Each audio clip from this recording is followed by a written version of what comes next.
बाहर। इसके बाद यहाँ पर देख लेते हैं, सिद्ध करिए कि स्टील रबर से अधिक प्रत्यास्थ होता है, इसको हमको देखना है। तो यहाँ पर देख लेते हैं, तो यहाँ पर दोनों की लंबाई मान लो और दोनों के परिच्छेद का क्षेत्रफल मान लो और दोनों में भार समान लटकाया गया है। तो यहाँ पर देखते हैं स्टील और रबर की लंबाई और परिच्छेद का क्षेत्रफल हम समान लिए, माने इतनी ही इसी के जैसे एक स्टील है, इसी के जैसे एक रबर है, उतनी ही मोटी, उतनी ही लंबी, उतने परिच्छेद का क्षेत्रफल, सारा कुछ कैसा है, बराबर है। अब हम जब उसमें क्या करते हैं कि समान भार लटकाते हैं। यदि स्टील में हम 1 किलोग्राम का भार लटकाए हैं तो रबर में भी कितना लटका दिए हैं, 1 किलोग्राम का भार लटका दिए हैं। तो उसके लंबाई में वृद्धि मान लेते हैं, ये डेल्टा LS, माने स्टील में जो वृद्धि होती है S लिख दिए हैं, जो रबर में वृद्धि होती है उसमें क्या लिख दिए हैं, R लिख दिए हैं। अब हमको यंग गुणांक निकालना है। तो यहाँ पर अभी हम देख रहे थे, जो ऊपर सूत्र निकला था यंग गुणांक का, वो निकला था Y बराबर FL निकला था, और अपॉन में निकला था A डेल्टा M। इस सूत्र का इस्तेमाल करना है। तो देखो इस सूत्र में F की जगह क्या लिख दिए, mg, L की जगह ये भी क्या है, L, A का मान कितना हो गया, पाई आर स्क्वायर, और डेल्टा L में स्टील का लिख रहे हैं तो S लगा देंगे, रबर का लिखेंगे। यही सूत्र फिर से डुप्लीकेट किए, पूरा का पूरा ये सूत्र है।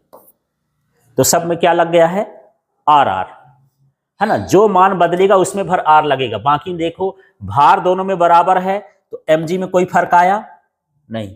दोनों की लंबाई हम कैसे लिए थे, बराबर, इसलिए उसमें भी कोई फर्क नहीं आया। दोनों का क्षेत्रफल हम क्या लिए थे, बराबर, इसलिए उसमें कोई फर्क नहीं आया। अब इसमें लंबाई में अंतर जरूर आया था, तो इसमें डेल्टा L के साथ यस लगाएंगे और इसमें डेल्टा L के साथ क्या लगा देंगे, R। अब हमको क्या करना है, YS में YR का क्या कर दिए, भाग।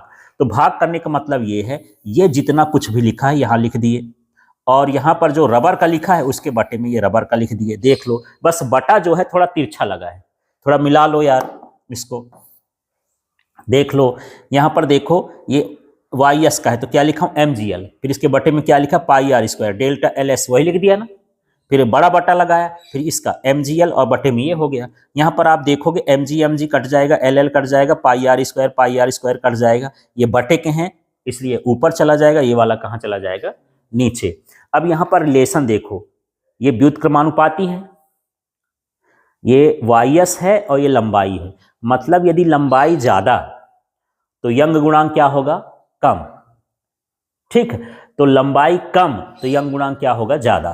तो मुझे बताओ स्टील और रबर में किसकी लंबाई ज्यादा बढ़ेगी, लंबाई रबर की बढ़ेगी ना, यदि उसमें भार लटकाओगे तो रबर ज्यादा बढ़ेगा। तो रबर की लंबाई ज्यादा हो गई, माने उसका यंग गुणांक क्या हो गया, कम हो गया।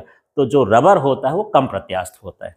यंग गुणांक कम माने वो क्या हो जाएगा, हाँ, कम प्रत्यास्थ हो जाएगा।